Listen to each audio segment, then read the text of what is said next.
그때 헤로데 영주는 예수님께서 하신 모든 일을 전해 듣고 몹시 당황하였다. 더러는 요한이 죽은 이들 가운데서 되살아났다 하고, 더러는 엘리야가 나타났다 하는가 하면, 또 어떤 이들은 옛 예언자 한 분이 다시 살아났다 하였기 때문이다. 그래서 헤로데는 이렇게 말하였다. 요한은 내가 목을 베었는데 소문에 들리는 이 사람은 누구인가? 그러면서 그는 예수님을 만나보려고 하였다. 오늘 복음에서는 예수님의 말씀은 하나도 나오지 않고 헤로데의 이야기가 나옵니다. 요한은 내가 목을 베었는데 소문에 들리는 이 사람 누구인가? 그러면서 그는 예수님을 만나보려고 하였다. 예수님을 만나보려고 합니다. 예수님이 어떤 분일까? 그런데 헤로데의 문제점은 그에게서 기적의 힘들이 나타난다는 소문을 듣고 예수님을 진지하게가 아니고 눈요깃감으로 만나보려고 했기 때문에 문제가 되는 거겠지요. 예수님을 어떤 마음으로 만나보려고 하는가, 이건 중요합니다. 헤로데보다 훨씬 더 높은 단계에서 예수님을 주님, 주님 하고 부르지만 실행하지 않는 사람들은 구원을 받을 수가 없습니다. 예수님을 어떻게 생각하는가? 예수님이 어떤 분이라고 생각하는가? 예수님이 우리한테 뭘 해주셨는가? 진지하게 좀 생각을 해봐야 되는데 거기에 도움이 되는 묵상이 첫째 독서 코헬렛입니다. 허무로다 허무. 코헬렛이 말한다. 허무로다 허무. 모든 것이 허무로다. 태양 아래서 애쓰는 모든 노고가 사람에게 무슨 보람이 있으랴. 한 세대가 가고 또 한 세대가 오지만 땅은 영원히 그대로다. 태양은 뜨고 지지만 떠올랐던 그곳으로 서둘러 간다. 허무로다 허무 하는 이 말을 연세가 드신 분일수록 좀 절감을 하셔야 됩니다. 여러분 나이만큼 살아오셨습니다. 되돌아보십시오. 뭐가 남았습니까? 보이는 것만 따지면 허무로다 허무입니다. 헛되고 헛되다. 눈에 보이는 걸로만 따지면 여러분이 훨씬 더 예쁘고 젊었을 때가 있었을 겁니다. 근데 지금은 어떻게 되어 있습니까? 점점 늙어갑니다.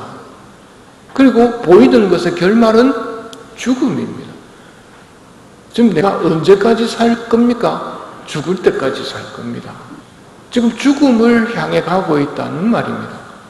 이게 현세밖에 모르는 사람들이 가지고 있는 허무감입니다. 사람이 태어나고 막 자라고 이럴 때는 좋아 보이는데 정점을 딱 지나는 순간부터는 뭡니까? 죽음을 향해 가고 있다는 게 현실이고 속일 수 없는 사실이거든요.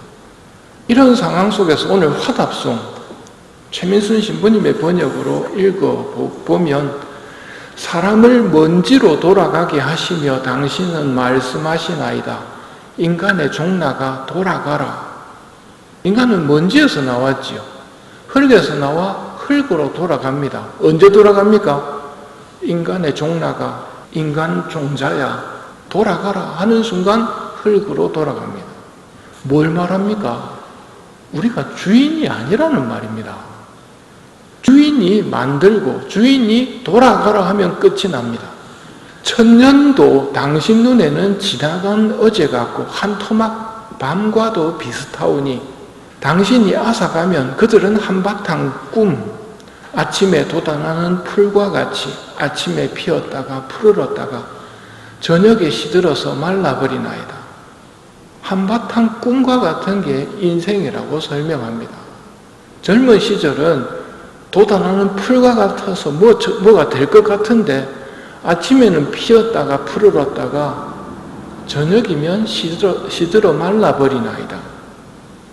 인생은 기껏해야 70년, 근력이 좋아서야 80년, 그나마 거의가 고생과 슬픔이 오니 덧없이 지나가고 우리는 나는 듯 가버리나이다.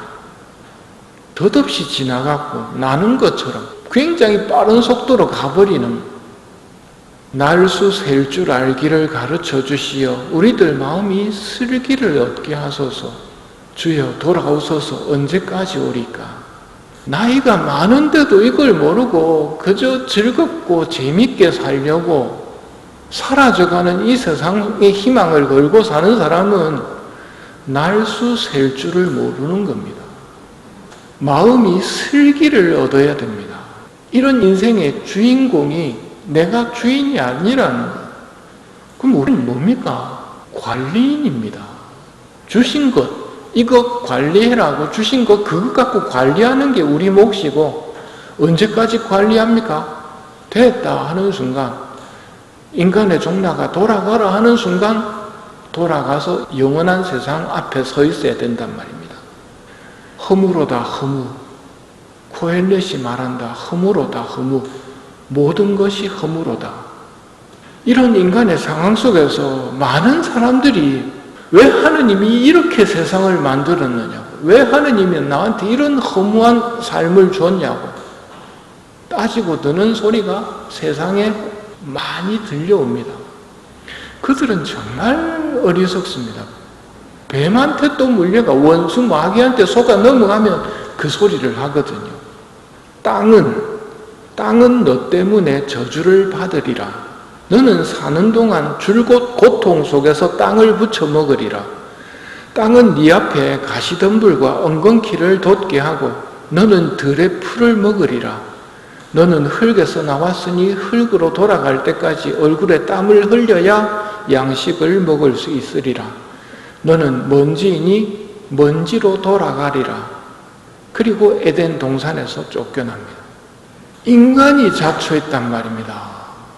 왜 인간이 이런 불행을 자초했습니까? 뱀의 말을 믿었단 말입니다. 결코 죽지 않는다. 먹으면 하느님처럼 된다. 그래가지고 그걸 하느님을 무시하고 하느님 말씀 안 믿고 뱀의 말을 믿어버린 탓에 땅까지도 저주를 받게 되고 흙에서 나와 흙으로 돌아갈 때까지 고생을 하게 되고 너는 먼지이니 먼지로 돌아갈 거라고. 이 상황이 뱀의 말을 들어버린 인간의 운명이란 말이죠. 그런데도 지금 밖에서는 계속해서 세상이 왜 이러느냐고 하느님을 탓합니다. 이 뱀한테 또 물려가 뱀의 말을 듣고 있는 겁니다. 허무로다 허무. 이건 인간이 자초한 겁니다. 우리는 허무를 위해서 창조되지 않았거든요. 그런데 모든 것이 허무로다라고 만들어버린 것은 인간이란 말입니다.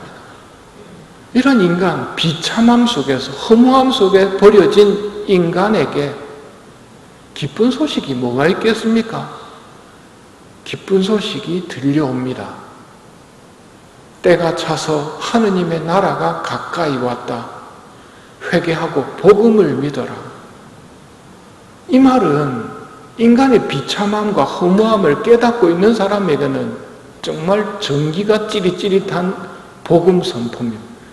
하느님의 나라가 가까이 왔다. 하느님 나라가 우리에게 열린단 말입니다.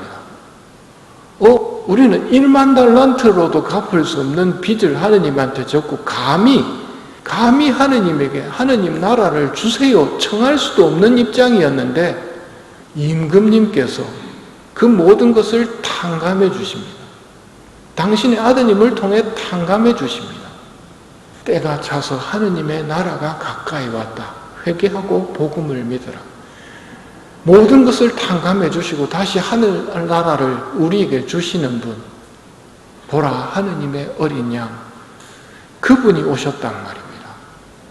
그래서 예수님께서는 제자들이 당신을 제대로 아는지 사람들이 나를 누구라고 아느냐, 너희는 나를 누구라고 아느냐, 그런 예수님을 호기심으로 만나보려고 하는 헤로데의 수준이라면 문제가 있겠지요. 예수님은 인간의 이 허무함에 마침표를 찍는 분입니다. 나는 알파요 오메가다. 시작이며 마침이신 분께서 오셔서 우리에게 모든 의미를 되살려 주십니다. 그럼 우리는 삶의 의미가 무엇입니까? 만물은 하느님을 위하여 또 그분을 통하여 존재합니다. 우리는 영원하신 분을 위해서 존재하기 때문에 이제 영원히 살면서 그분을 위해서 사는 목적이 생겼단 말입니다. 허무함이 우리의 주제가 아니라 하느님을 위해 살아야 하는 목적이 생겼단 말이죠. 이걸 되살려 주신 분이 예수님이십니다. 보라, 하느님의 어린 양. 그분이 우리에게 하늘나라 문을 열어주셨습니다. 알렐루야에서 말씀하셨죠.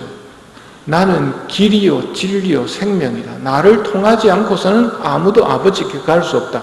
그러기에 나를 따라오라고 말씀하시면서 누구든지 나를 따르려면 자신을 버리고 제 십자가를 지고 따라야 한다. 어디로 가십니까? 길이신 그분께서 가시는 곳은 진리요 생명이신 하늘나라로 가시는 겁니다. 그래서 우리는 그분의 뒤를 따르는 겁니다.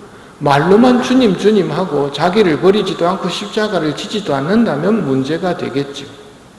주님이 선포하신 하느님 나라, 이 나라가 다시 우리에게 주어졌습니다. 마귀는 또 우리에게 거짓말을 해대면서 세상의 허무함을 이야기하고 세상을 허무하도록 만드신 하느님을 원망하게 만듭니다.